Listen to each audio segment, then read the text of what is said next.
This episode of Skirmish Supremacy is brought to you by Reformation Brewery, the official beer of your game night.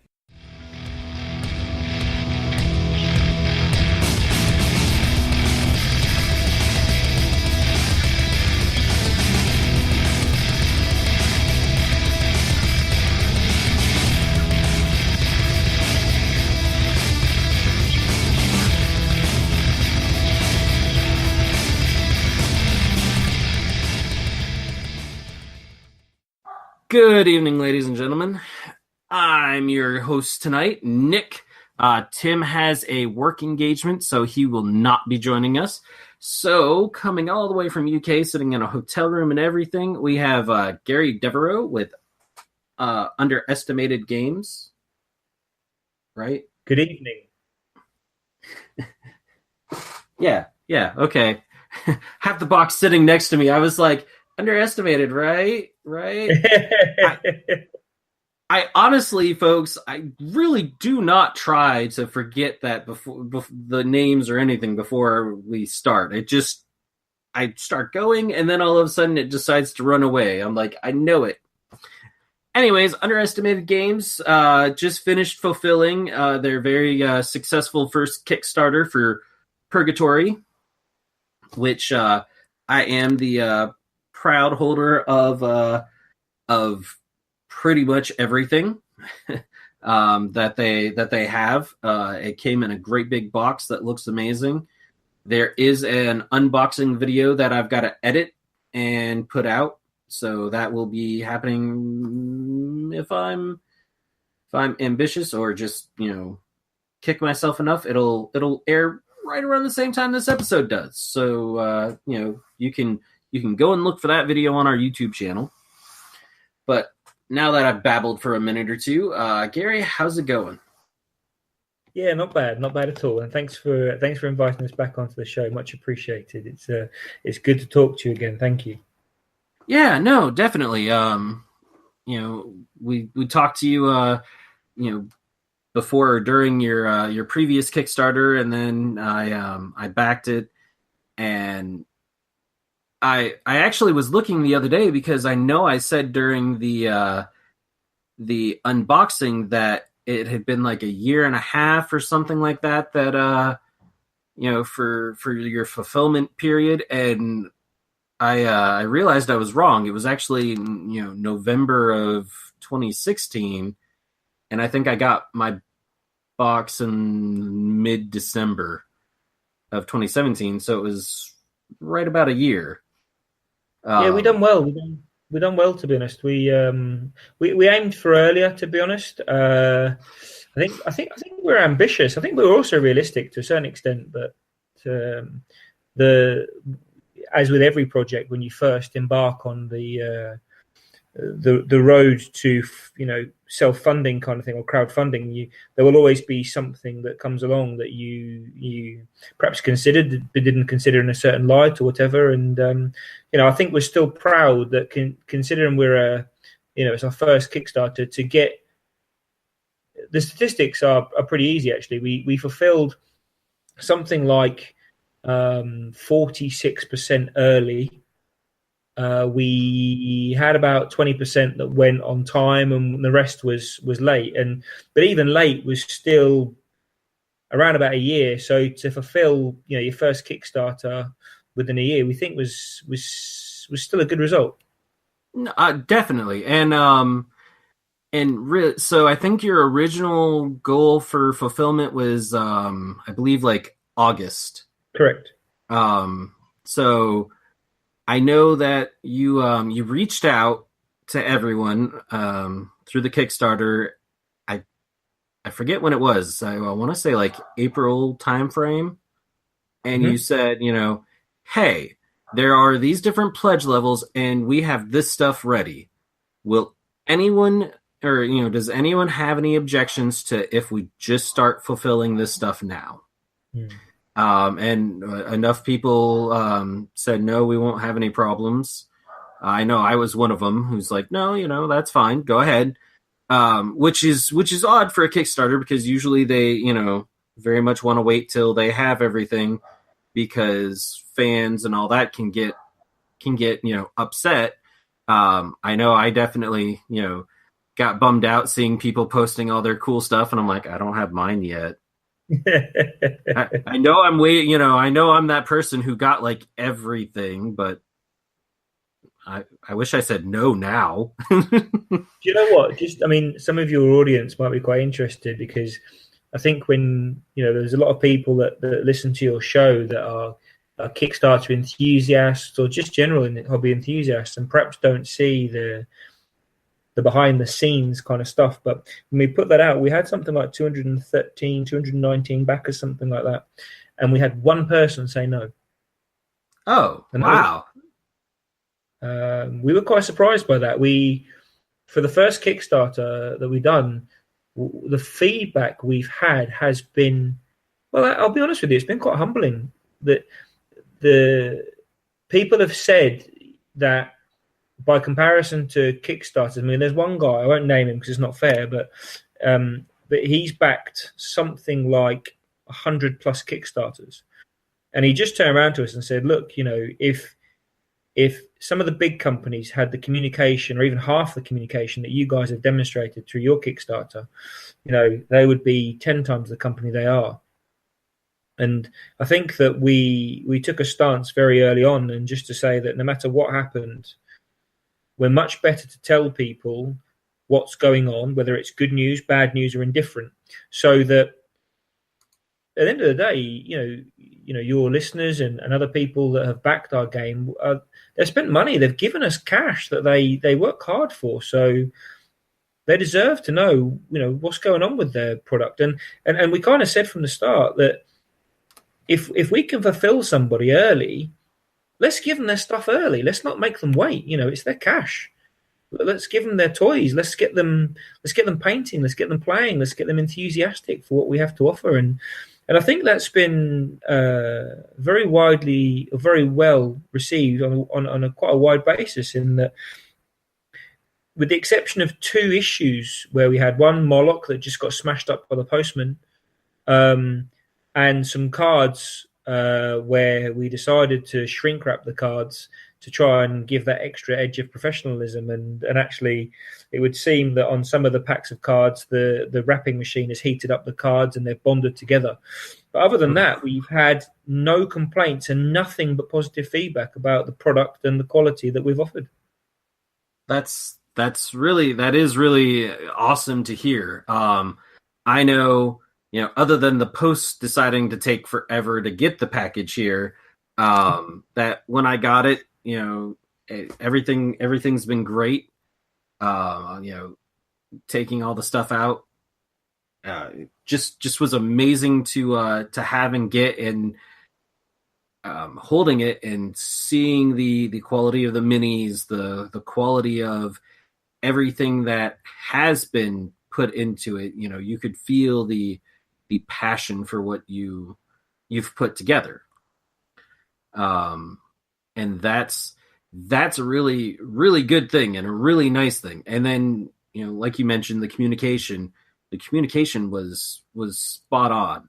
And probably that is more than anything what made me go, now I'm mad that those people got their stuff, because having it put out there that, hey guys, here's the update for this month. Look at all this cool stuff. ... Not cool stuff that, the other backers who've gotten their stuff, but it's like, oh yeah. And then having someone go, look at what I painted. And you're like, hey, I'm going to get that someday. That more than anything. So, your communication was great, which, may have been the bad part. Not really. Yeah, it's interesting because we kind of we hit a hiccup with two things. One was with Stevie.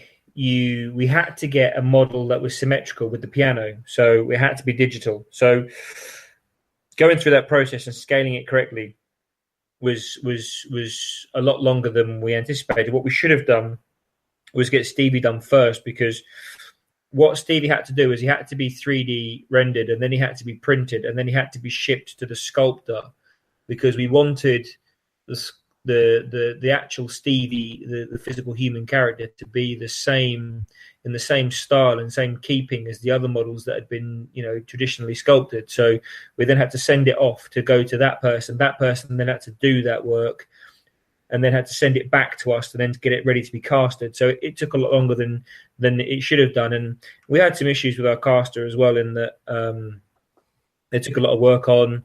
A very reputable company, so as a result, we kind of got pushed to the back of queue a little bit, and we had to find alternative means. And I think, given that we are, I would say, we're much more experienced now, but when it was occurring, we were relatively unexperienced by comparison to others. I think the fact that we found alternative solutions very, very quickly meant that we kind of demonstrated our capability to a certain extent. Yeah. So, with your your August estimate of fulfilling, and then you hit your hiccup with Stevie and him taking a little bit longer and all that, you still fulfilled. Just a few months later, you had everything in hand to ship out, and that's also with the fact that you got bumped to the back of the line, if I recall correctly from your update, basically because of everything and the load that the caster had taken on, which, was all their scheduling and ramping up for the, incoming holiday season, it's actually remarkably amazing how quickly that all worked out. We learned as well. We learned through it. We had a situation where, like I said earlier, a Moloch got smashed up, and we listened to people. We listened to people before the Kickstarter. We listened to people during the Kickstarter, and we listened to people in fulfillment. And one guy said, "Look, perhaps there's a different way you can box him up." And we immediately, met at our house. We went through how we could ship him differently. We invested in more boxes. At our own cost, to be fair, just because we wanted the product to arrive in the condition you would expect to pick it up off a shelf. And actually, from the responses I've had, people have noticed that we reacted very quickly to that need, and that those people who got their Molochs subsequently after that date have had nothing wrong with it. So, it shows that we're prepared to go, okay, that's a good idea, let's do that, and providing it works, which it did, then people are guaranteed the quality they expect. And that is awesome in a company, because it's, and especially with a new company and going through Kickstarter, your margins are already small. You have to, the whole reason you're going to Kickstarter is to help you get it all made. And maybe have a little bit left over to, get extra made to put on sale. And, well, as the name says, to kickstart it so that you have, some product out there and stuff like that. So, having setbacks or having to change what you planned and being able to do that is, that's foresight.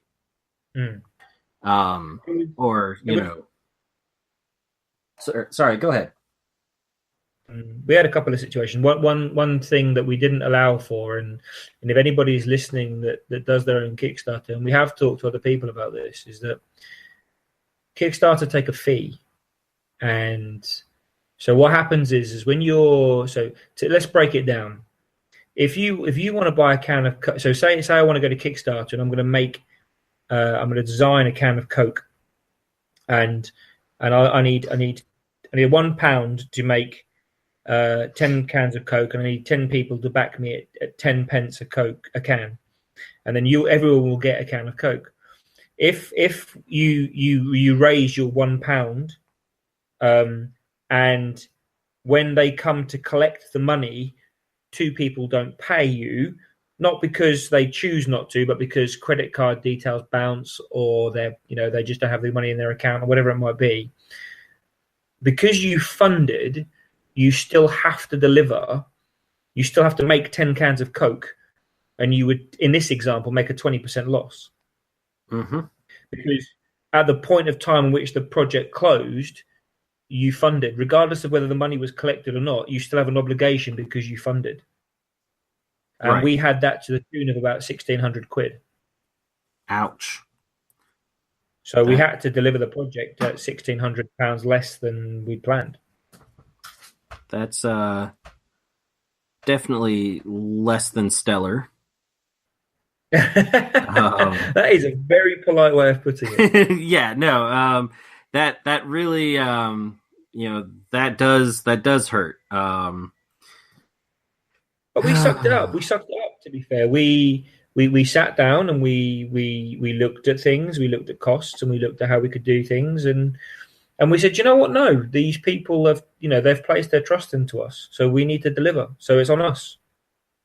A normal business, stuff goes wrong in normal business every day. It doesn't get to go to its customers and whinge at them and say, hey, we're not managing our company as well as we should do. Can you pay us some more money, please?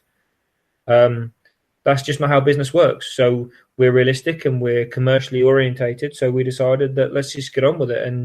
And now we are two individuals that can sit back and very proudly look at what we've achieved without laying anyone down.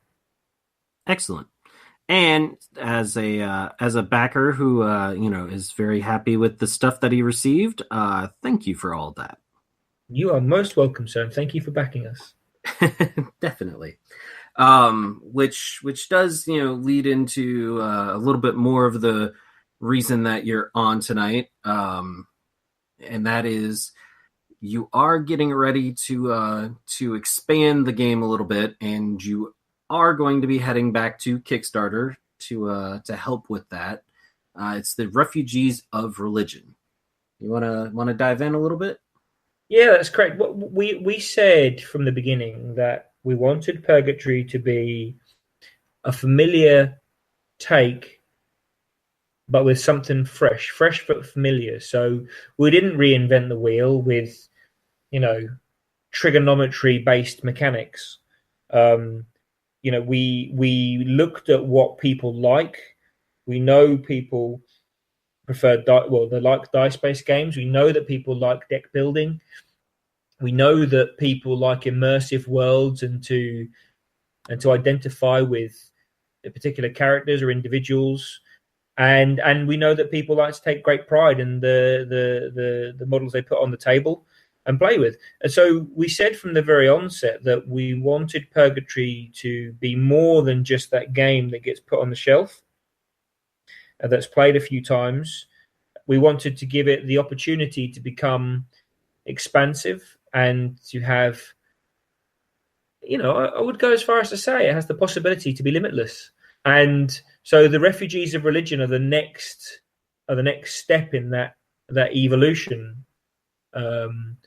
As we now have two fully established factions in Soul Train and Murder Inc. that came out, but we'd already, from the very, very early stage, identified a whole world of characters. There are over 150 characters that exist already.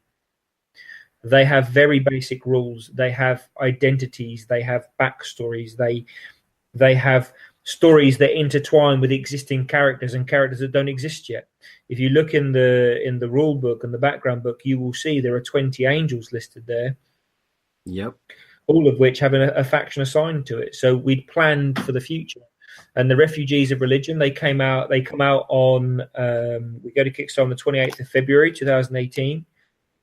And the Kickstarter will be different this time around. I'll touch on that a little bit later. But the first two factions that came out were both actually evil factions, the good and evil. Sorry to stereotype them to a certain extent, but we broke tradition by having just somebody good versus somebody good, or we actually just said, look, these are two factions that exist on Earth that they don't really like each other, but they might cooperate, but they've got their own agendas, and this is what they're trying to achieve. So the Refugees of Religion represent the first force of order, I would probably say, within the world of Purgatory as a faction in its entirety. They are commanded by Penemy, who's a very important character in the backstory.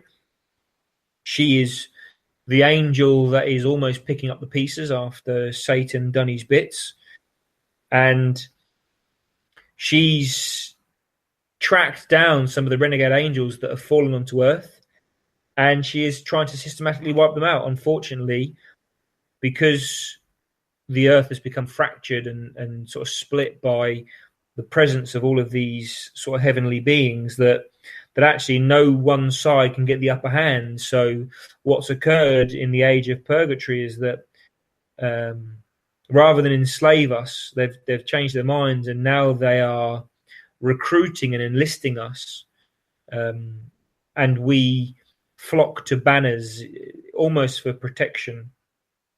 But the angels use us in gangs and armies and factions and whatever else you want to call them, to do their work on their behalf. And the refugees of religion are a collection of individuals, past and present, who have faith or religion as their driver, and their ultimate goal is to reset the clock and eradicate those that should not be here, and restore faith in gods, restore faith in something greater than what exists that we know.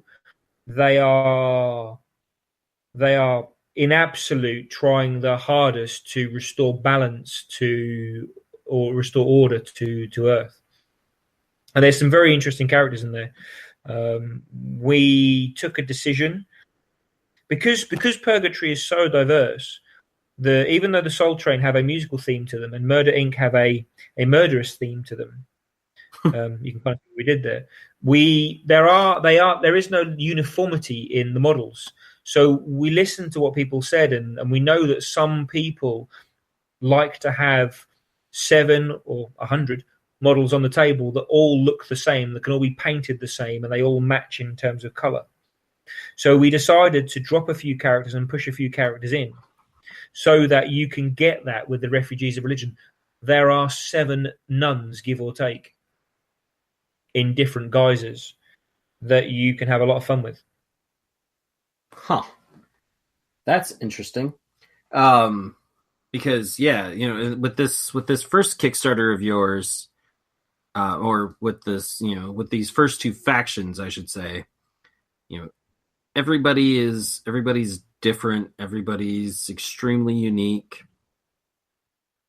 And that's, I don't know. For me, is one of the important parts of a skirmish game, is that, or a small, low model count game, is that,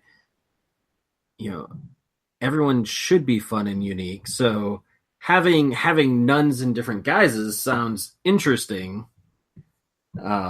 depending on how that plays out.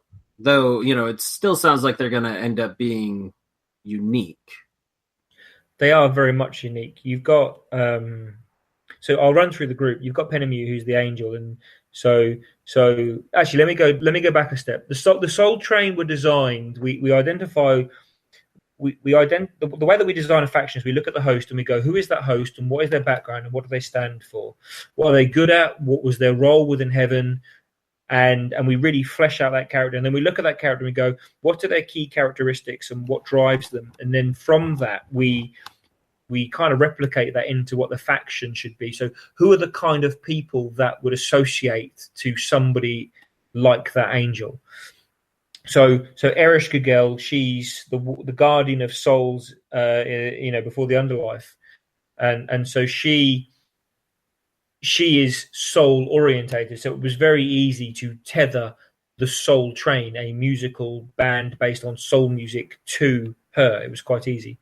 Murder Inc. was a bit different in that Murder Inc. were a collection of people that have been responsible for some of the most strategic victories in history, but also some of the most heinous acts, you would probably say, as a representation of their host. And we've characterized them. So the Soul Train are very good at manipulating people and moving around the board and securing objectives, but they will not go toe to toe with Murder Inc. in a combat. Murder Inc. are very much your aggressor, they will get across the board quickly and they will do damage. The refugees of religion are very different to that. The refugees of religion are very much designed to be the counter pivot to Murder Inc. in that they are designed to work very closely together. They're very compact. They are buff orientated, and it's you'll know what I mean by mass. People go to mass at Christmas. They have to work together en masse, and the more of them there are, the more powerful they become. So actually, if you decide to break them apart and put them into smaller pockets, they're less effective than they are together in concentrated groups, which means they're susceptible to being encircled, and they are not as good at multiple objective games, but they are very good at control, i.e. control an area or control one objective, or even just being very hard to break down. And they offer a very good counterpoint to the next natural faction that as part of the Kickstarter, it's not just the refugees. The refugees are the focus point, but actually the way that we've designed the Kickstarter is that each stretch goal that we unlock will unlock the first model from the gangbangers. And then each subsequent unlock will give you the next model from the gangbangers. The idea being that we will stretch into a point where you will get 2 full factions for your money. The gangbangers and the refugees of religion. And the gangbangers are, again, they are very different to the other 2 factions in that these are very much a ranged, focused group. They attack from range. They are not great in combat. They are not entirely resilient. They are not even very stoic. They are almost cowardly in how they do things. They attack from far and slink away into the shadows, kind of thing. Going back to the refugees of religion, though, there are 6 characters on top of the host angel, which makes the 7. You've got Mother T. She's a cross between Mr. T from the A Team and Mother Teresa. Quite an unlikely union there, but it made sense to us. She is she's strong. She can knock models out of combat, and she can knock them back. She's able to build gun turrets. We're hoping in the Kickstarter, as part of the stretch goals, to have designed a multi-part kit where you get the frame, and then she can either construct a mortar, a flamer, or a machine gun. And then you can choose to do that. We're hoping to even include magnets with that set, so that when you build your frame, you can then construct the weapon, and then as and when you play your games, you can just pick and choose which one you want to use when appropriate. She's the apostle. You have a lady called Gart. She has some historical relevance in real life to Aidan and I, who's my colleague. There was a girl that we both know from our childhood, and we will leave it there. She carries a big, gigantic bell with her from the church that was destroyed, to which she was part of. She literally just swings this big, heavy bell round and just clouts people with it. Our typical humor is encroached here. She has a special move called Bell End, where she just hits you with it, and it's pretty much the end of you. She's quite good because she reduces the FF value of people, which means they are harder. She boosts the FF value of her own group because they are low value. So she's almost like the ringleader. She is able to prevent charges, and she can reduce damage, so she can turn damage to herself rather than to other people. So she's a means for survivability. You've then got Faith, who is incredibly important to the group. She confers a 3+ armor save to all characters within 3 inches. So I talked earlier about them needing to be close together and concentrated together. With her in the center of it, she gives them that degree of survivability that makes them be able to go toe-to-toe with other tougher factions. You've got Chastity, who is the minion for the group. She confers a buff amongst the group that gives them +1 melee ability. So again, anyone with the title refugee as a special rule can benefit from this. and it makes them harder to hit, harder to break down if you start playing these synergies off. You've then got a move that Mother T confers where she can reduce the target defense of a model coming in. So she can not only you boosting your characters up, but you can actually reduce the impact of models coming in to attack you. And then you've got Joan who can attack into melee from outside of melee. She kind of stands on the outside, and she can just be an irritant. And Jane, who is the only one really with any degree of medium-term range. Penemu herself is very self-sacrificing. She's able to swap stats with a model for a game turn so that she can try and keep them alive. She can also force characters to attack her in combat rather than attacking other models. So I'm pretty sure that experienced gamers or even novice gamers can understand that there's some codependency within this faction. We play tested them a few times now, and even on the very first playthrough, we didn't get a single thing that needed changing, which was worrying. I was going to say, so good, right? Because that playing through something, you would. Well, I do programming from time to time, and it's just like when you go to compile something or run something, and it runs and you don't have any problems. When you first do it, you're like, okay, something's not right here. Yeah, no, yeah. It's just buried so deep that when it goes wrong, it's going to just blow up in my face. It's going to be like glaring, and I'm going to hate life. And I know, having talked to the amount of people who, are working on games and all that, something as epic, you feel good, like, oh yeah, this is really working out well.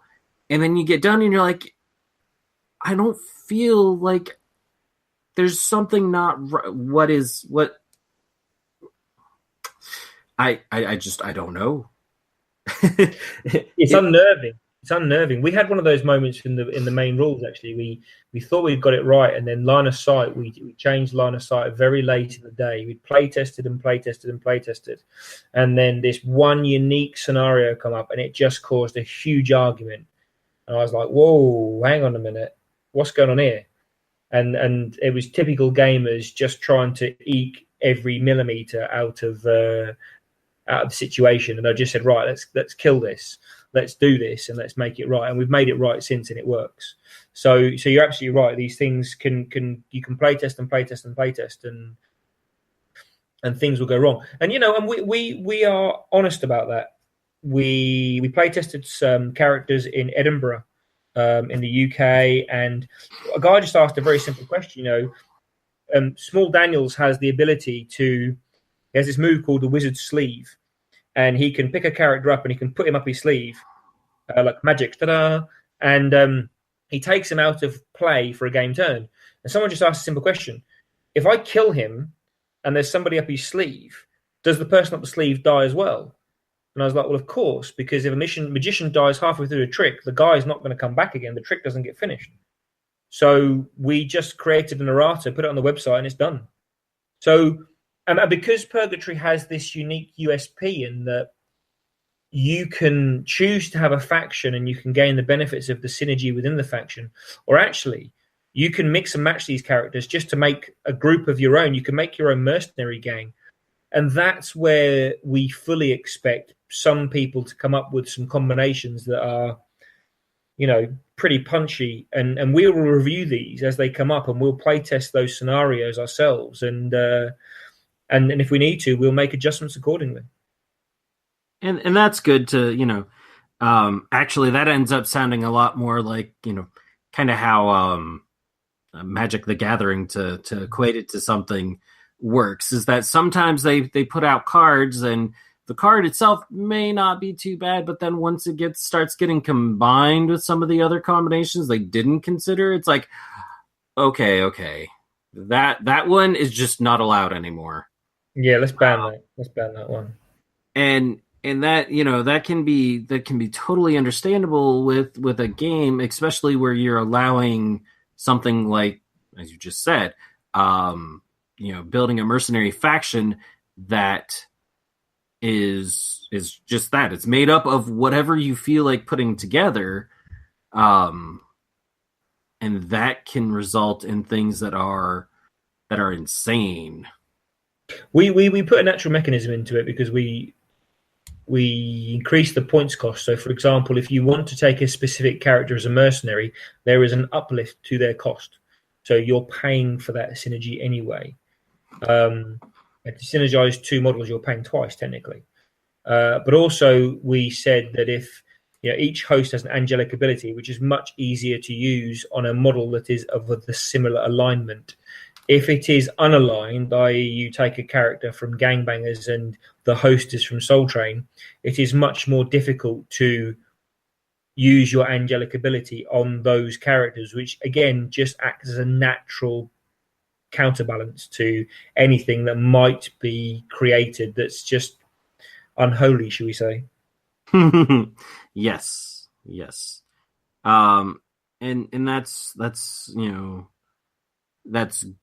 a good thing to have, because it'll hopefully create the balance where there can be a lot of imbalance.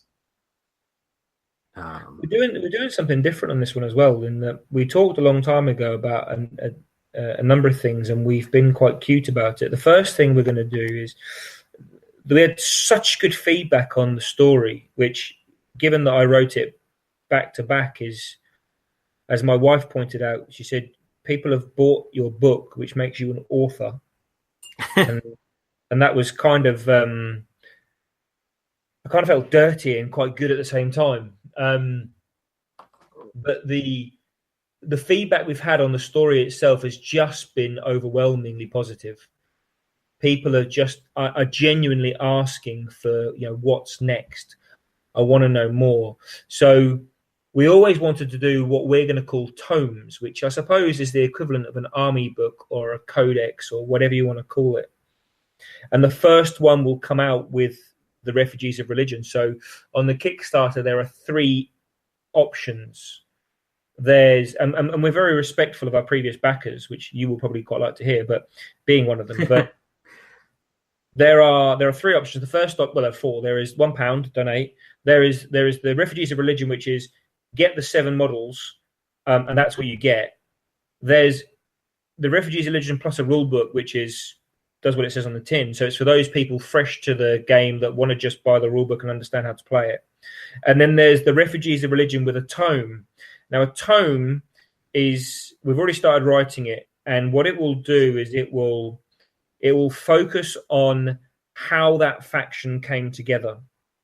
So it will start with developing the storyline of Penemu. So, the main storyline explains what happened to Penemu and where she is and what she's doing at that point in time. But actually, this will embellish upon her specifically and any people that she's interacted with directly, as in Heaven. And then how she's come to be with these ragtag humans on Earth, and what she's doing on Earth, and what her ultimate goal is. And then it will drift into not only the 6 other characters that exist for that faction currently, so the ones that will form part of the Kickstarter, but we're also going to include the backgrounds of characters such as Bridezilla, the Gargoyles, Henglo, and the Drunken Monk, who are also part of the faction that aren't being released at this stage. They are later releases, which means that along with that, when you buy a tome from us, you will also get all of the stat cards, inclusive of stat cards for the models that are unreleased, which means that you can proxy play them at home, and we get to listen to what you guys like. So if you turn and say, "Oh wow, man, we love the Bride. We really, she's the most popular character," then we've got an instant, idea of who we make next for that faction, which means it's fan led to a certain extent. The tome will also feature 3 unique scenarios. This is all new stuff. No one knows this yet, so you're getting the proper SP here. And there'll be progressive scenarios. So, for example, I'll give a little secret away. The first scenario is about the refugees defending a church, and you're only allowed to move a certain distance away from the church. You are confined to protecting it, and it is the objective of your opponent to wipe you out or destroy the church in the process. And if you complete that scenario, you'll move on to the next scenario. And then if you complete that, you'll move on to the next scenario. So there'll be 3 scenarios unique to that faction that will have some special rules within it. Alongside that, there'll be some pictures of the characters as well as just some designer notes as well in there to give people not only an extension of the story, to understand who the individuals are, with some stunning new artwork, and some scenarios for you to try out and enjoy that gives you more value for money.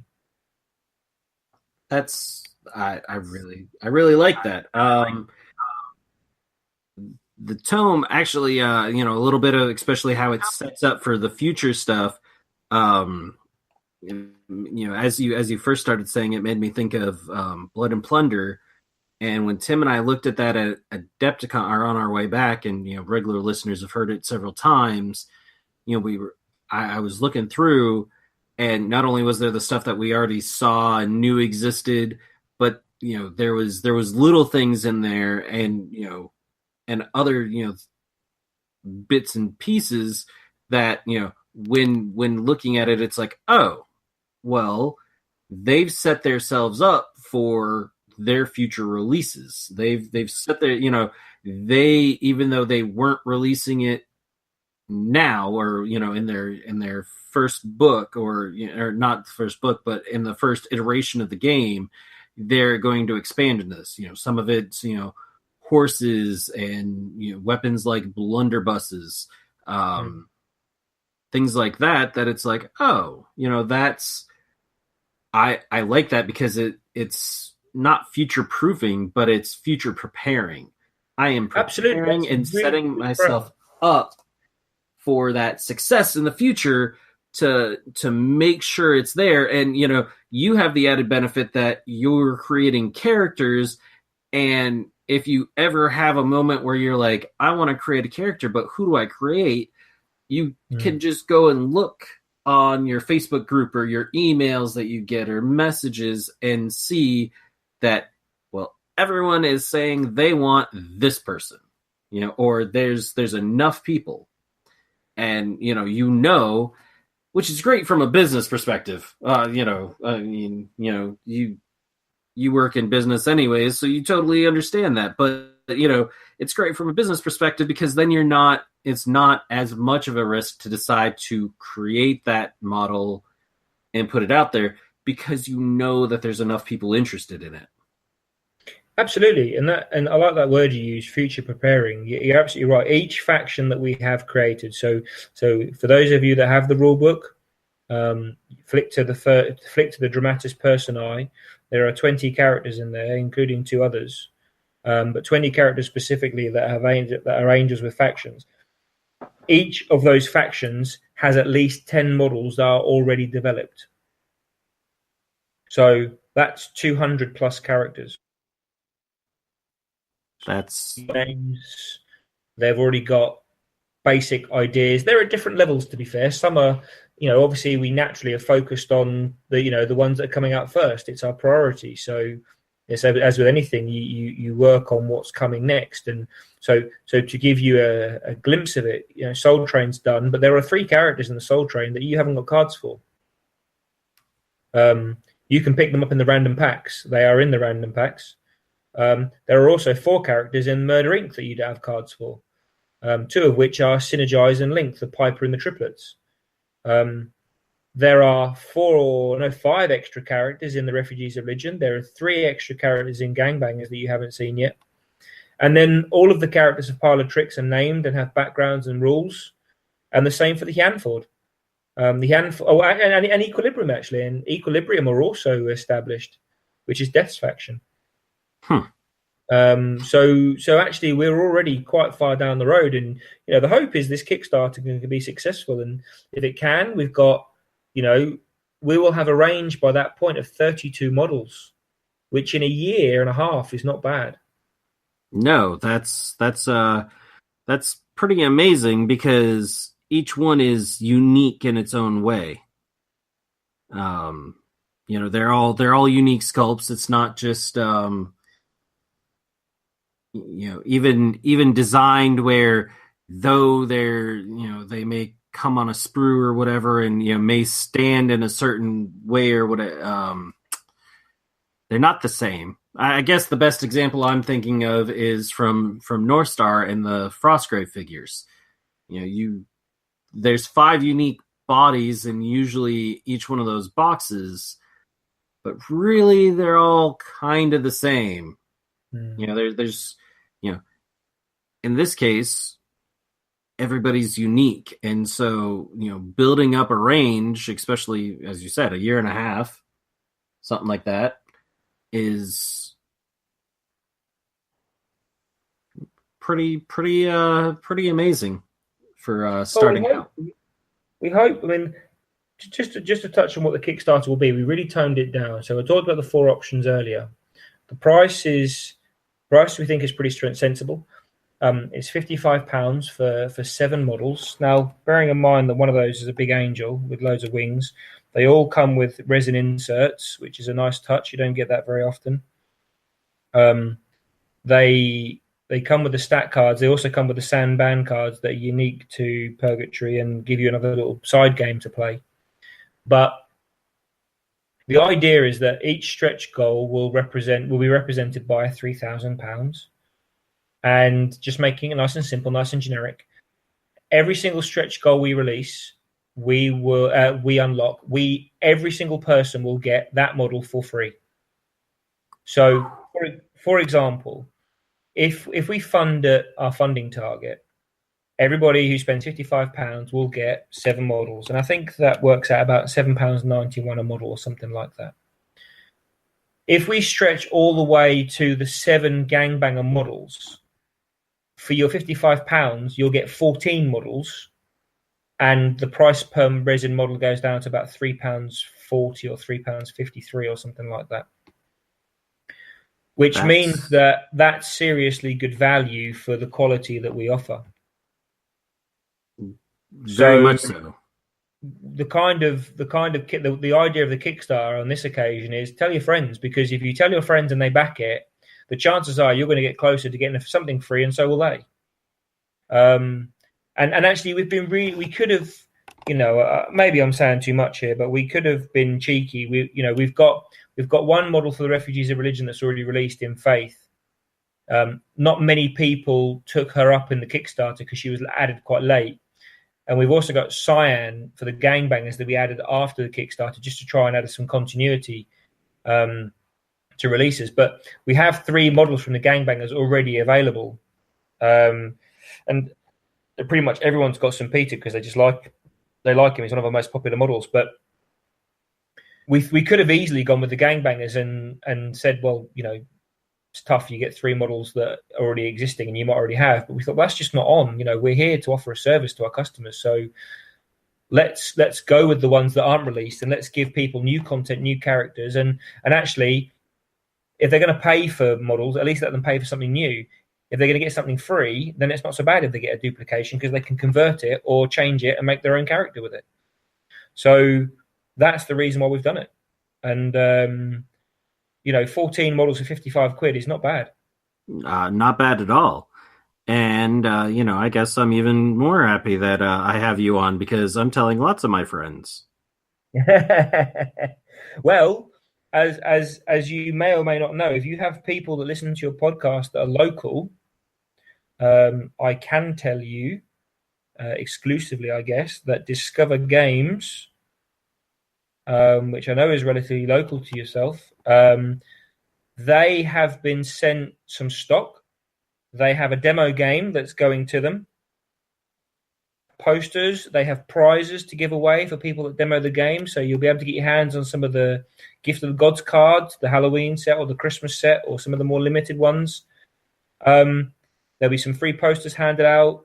And actually, the Refugees of Religion, the cards for those characters, the stat cards, will be going to Discover Games. So you'll be able to actually physically playtest those in their store in the only place that you can other than in my back garden.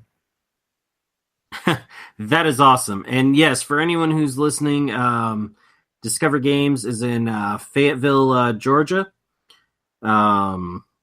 It's actually about an hour and a half from me.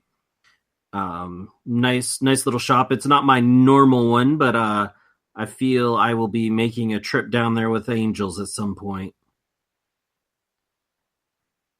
You have to let us know how you get on. We've had some really, really, really positive feedback on this faction. People really like the characters. They like the artwork.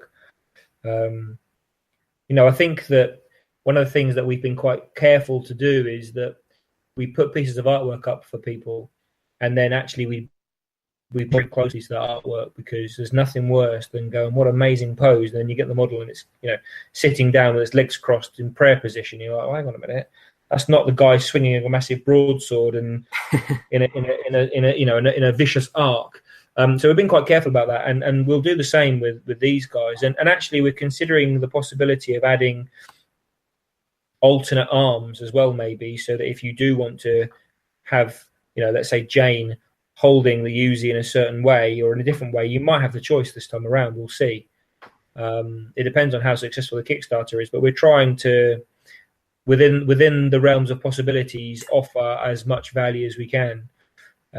We've also added at the very end of it a bigger stretch, and you'll be able to get Moloch in human or in angel form, should I say.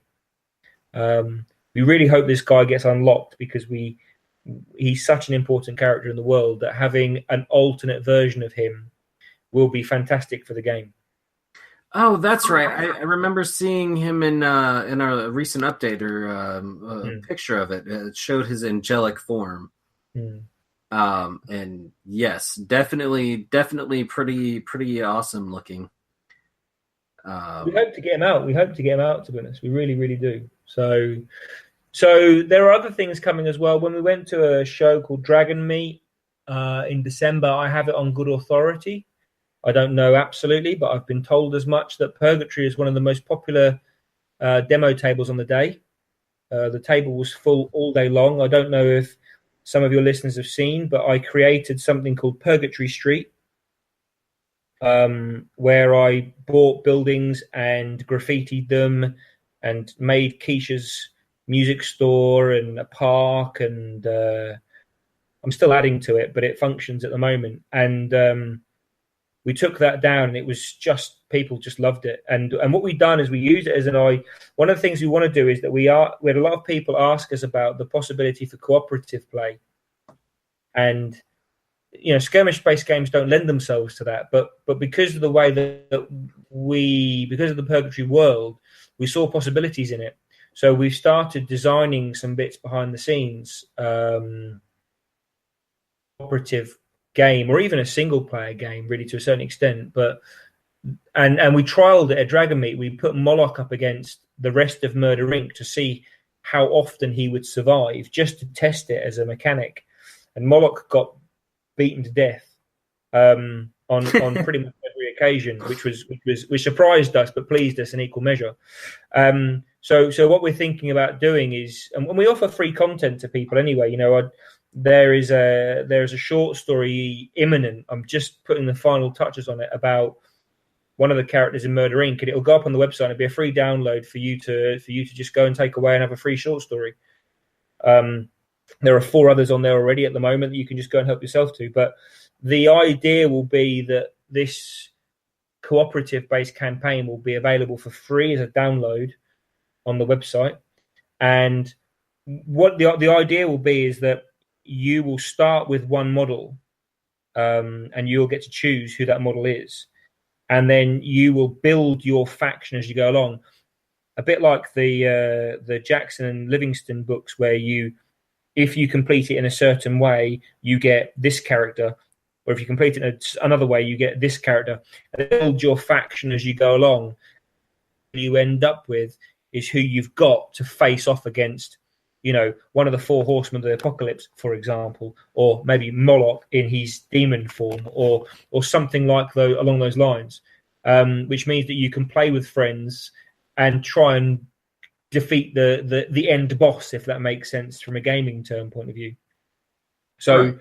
We're trying to consider ways that you can use the models that we've given you, or that you've purchased, not given, but the models that you've bought from us, and use them in multiple disciplines in different capacities to give those models as much gaming life as we possibly can. That I like it. I dig it. And actually, watching you build the Purgatory street board, I really like how that is. The single player and cooperative playthrough is interesting, and it definitely sounds like a challenge to just adapt. And it actually amazes me how many people actually want war games to be single player or solo play. What they actually want, Nick, is they want non-combative. I mean, I've been to grand tournaments before. I have the dubious honor of winning the first ever kill team event in the UK at Warhammer World. And when you play games at tournaments, and we hope to have a Purgatory tournament at some point in the near future, but when you play games at tournaments, people sometimes lose focus of what they're there for, and that's to have fun. So yes. There are many people that have been put off by that before, or had a bad experience. I've certainly had a number of bad experiences where your opponent has just been cheating. And actually, you have to recognize that within this hobby, there are many people, and I don't mean this respectfully, but there are many mild-mannered people in this industry, in this hobby, that aren't combative and that aren't aggressive. And actually, when someone behaves in a way that's not conducive to the spirit of gaming, quite often, though, the people that suffer and the people that lose out are the people that refuse to stand up and challenge them on it. So, I think one of the reasons why board games are so popular these days is that there is the cooperative aspect to it. It's very, very seldom competitive play. You're not one against the other. And I think there's something in that. And actually, it would be remiss of us if we ignored what people were saying. We ignored that demographic, and that we were arrogant enough to assume that what we were offering was right for everyone. So we're considering how we can use the template and the world that we've created and replicate the feel of the game using the same mechanics. There'll be no change to the mechanics and the stat cards. There'll be no special treatment other than you can just use them in a different format. And that is, awesome, and it is a great expansion to work towards and to be able to provide. I know myself, and once again, some of our regular listeners have heard it. I'm not a big tournament player. I've done it a few times, and it is, people get way too tied up in it. When you say it's a tournament, I love playing games. I love playing against people. But Blood and Plunder, I've been running it at my local shop, and there's been a few times where people have asked about doing a tournament, and I'm like, if you want to organize it, feel free, but I don't want to organize a tournament. I organize games days, and we come out. One of the last ones, we had endless hordes of people attacking another group just to see, but built a story and all that. That's where I have fun, is having a story and going through it.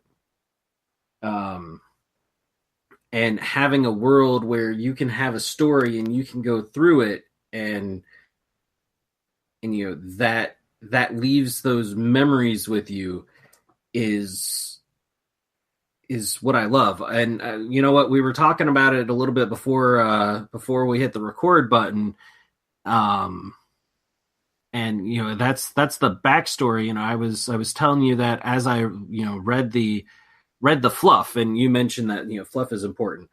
I love fluff. I don't even play any Games Workshop games at the moment, but I still have an large amount of knowledge about the Warhammer 40K universe, because it's got a lot of fluff in it. It's got a lot to it, and that helps build the world for me.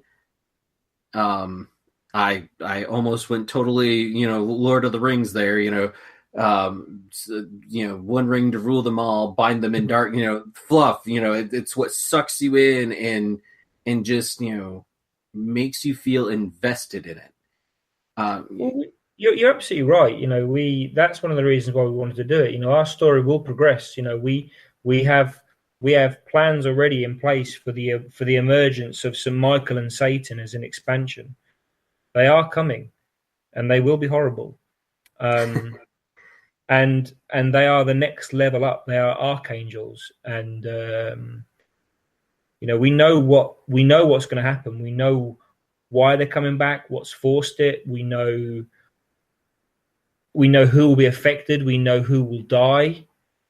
We're prepared to kill characters. We're prepared to bring new characters. We're prepared to give people something where there is an element of progression to it. Not too much, because there's no point in changing somebody's world every 5 minutes, but by bringing an event into play that is either unique in its occurrence or an event that's so well written that it occurs but is resolved and allows the new entrants to remain is critical. And we have plans for the arrival of new people, as you can tell from Refugees of Religion, but some of the more prominent characters, like some of the angels. And there's a character that we talk about a great deal in the tome for the Refugees of Religion called Uval.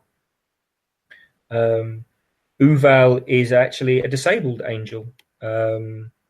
He was in the war for heaven. He was hurt badly, and he I suppose the best way you can say, he's actually an amputee. He's got a not a bionic leg, but certainly an artificial leg that has a magical element to it, which controls time to a certain extent.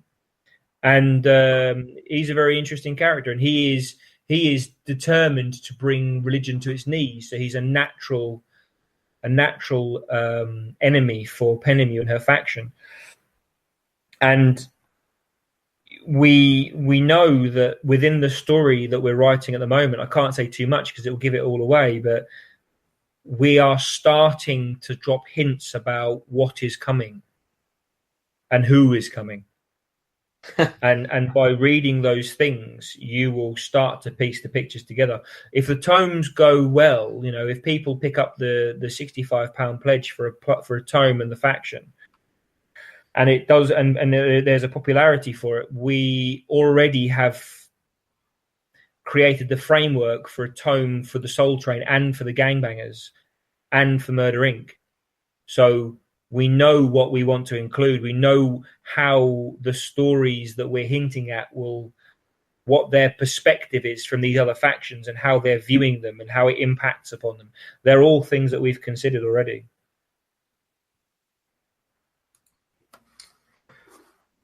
That I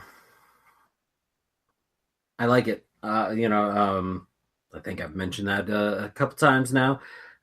I like how there are the plans in place, and you have been fluid. Like you said, you weren't originally going with the Refugees of Religion, but then you decided to because of X factors, and that's really really nice, or good, because it to have that fluidity to do it.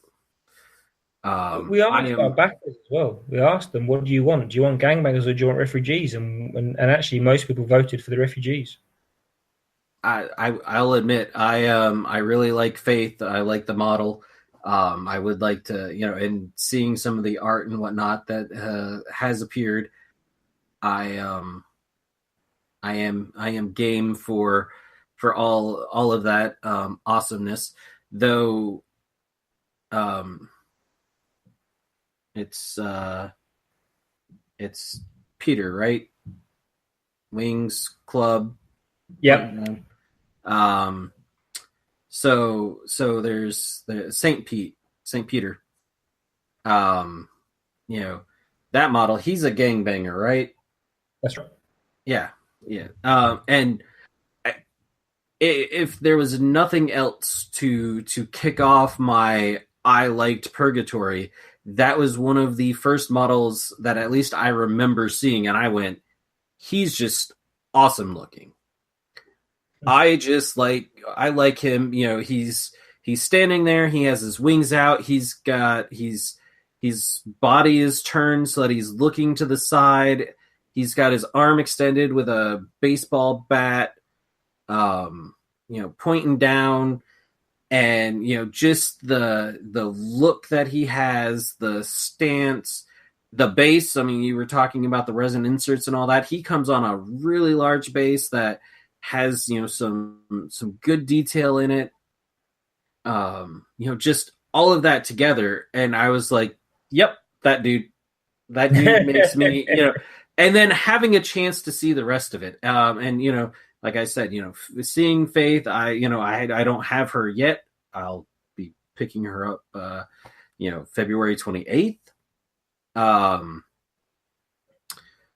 And just, then there's the story, and the story, as much as I have read so far, is good.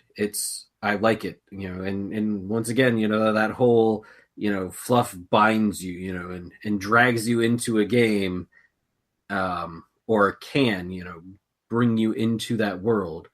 It makes you invested into, somebody. And sometimes it can even make you invested in ways that you didn't think you would be, maybe that's an evil faction, and you're like, I'm not an evil player, I want to play the good. And then you read that faction and you're like, nope, hey guys, how you doing? I'm walking back across the road over to these guys.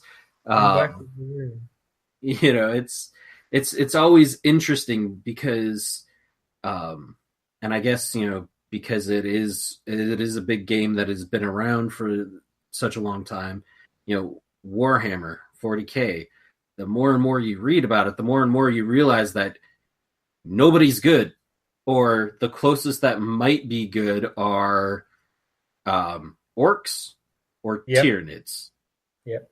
Both because they act on instinct, or there's no sentience behind it other than what is natural to them to do.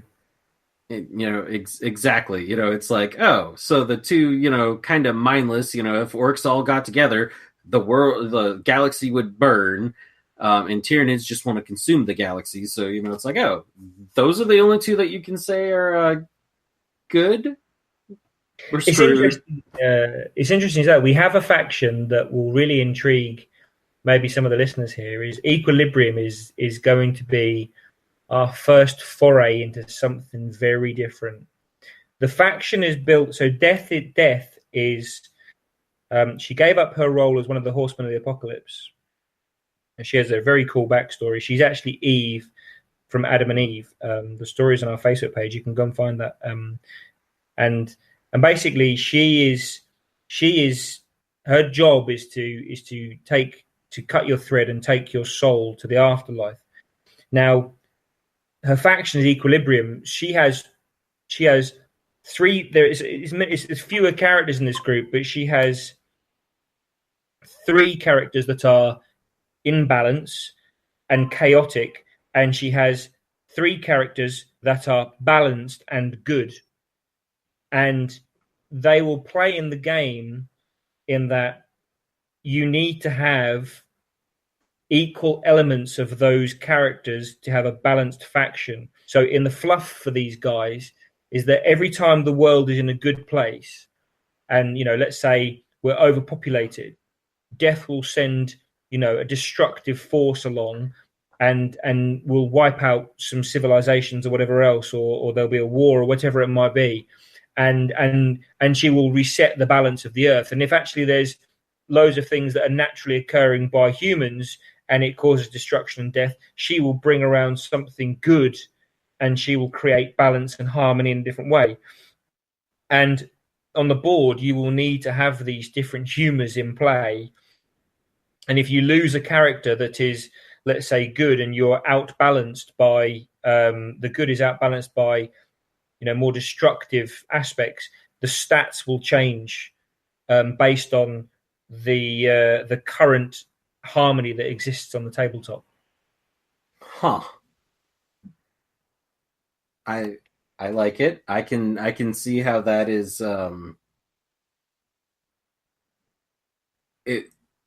interesting and difficult to play, because you've got to have the right combination to use it at the right times. And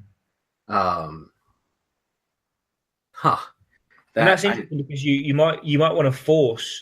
You might look at it strategically and go, actually, I'm gonna take 3 people with harmony and 1 person of destruction, because the impact of the stat changes puts me in a positive position for the way that I play my games. Mm-hmm.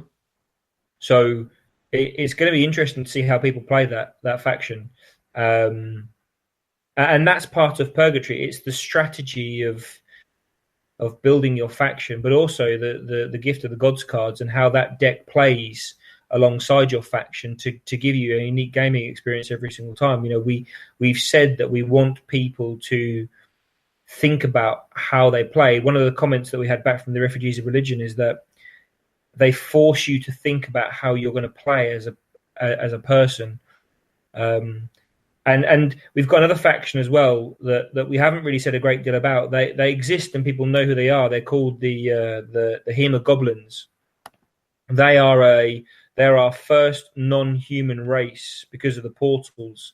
There is a means to traverse worlds, and these guys in the game, they are quite weak. They're fast but quite weak to begin with. But once they've made their first kill, the bloodlust is an area of effect buff, and anybody caught within that bloodlust, their stats become increased, but they reduce in speed as they become sort of not frenzied, but it's almost like blood drunk kind of thing. And so it's almost like the opposite effect of a vampire. They don't become fast and these superhumans. They become lethargic, but much more brutish and much more strong. But actually, as blood drunk tokens, and then those tokens last for a period of time, depending on how many kills were made during that game turn. But those blood drunk tokens disappear as the games go on, and they get weaker as they go along. So they have to continuously kill to maintain their strength levels. So we've really I think we have. But actually, we think we've tried to think of things that you may have seen before, you may not have seen before, but you certainly wouldn't have seen within the setting that Purgatory offers. Well, I'm looking forward to seeing it and seeing what else comes out. So we have reached the time where I am supposed to say that we are ending the show, but I do want to give you a few moments to tell people where all around the internet they can find you.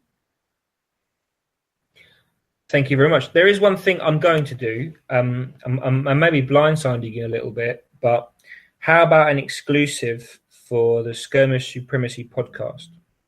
Okay, so we will give one of your listeners a free rulebook and set of Christmas Gift of the Gods cards that you can't get anymore.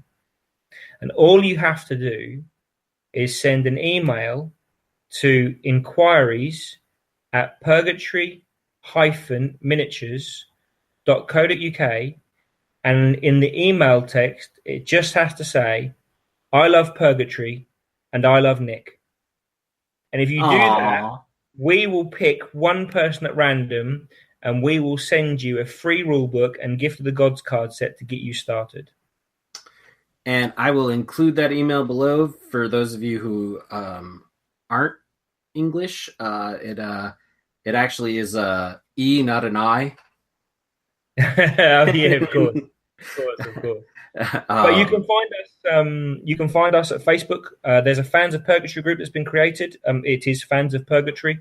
There's a community slowly building in there. You'll see people building and painting models. I often put bits in there as well from Purgatory Street, or sometimes I'll do little tutorials about how I've made parts of scenery or how I'm painting a particular model. You get little short stories in there as well about character briefs and backgrounds. There's the main page, which is facebook.com/Purgatory Miniatures. We have a website where you can get all of the models from the range. You need to visit www.purgatory-miniatures.co.uk. There you can access a Gift of the Gods card list, so you can complete your set, but also get free stories and check out some of the fantastic artwork that we've got. As well as subscribe to our newsletter if you want to via that website, which we send out periodically.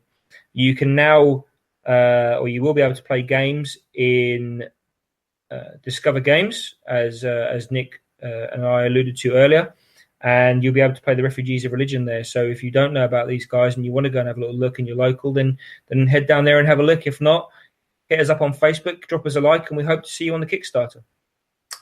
All right. Well, so one addendum, since he mentioned the artwork a couple of times, the artwork is fantastic. It's amazing, and I'll talk about it a little bit more while doing the unboxing, because I do flip through the book some, and the pictures are amazing, and yeah. So. Thank you for coming on. I know it's now really late there, so I won't keep you any longer. And I will wish all of our listeners a good day. I expect to see lots and lots of emails that say, I love Nick. I will tell you how many we get. And I will tell you if there's any people that decide to make other comments, just in case. Oh boy. Now it just got really interesting. All right. Thank you for having us on the show, and thank you to every person that's listened to this today. And hope to see you again soon.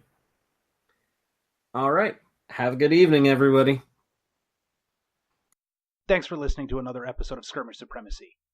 To see more of the antics that Nick and I do, you can check us out on Facebook at Skirmish Supremacy.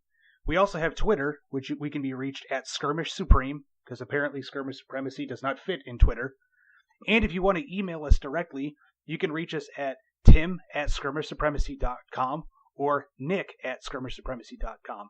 Thanks for listening.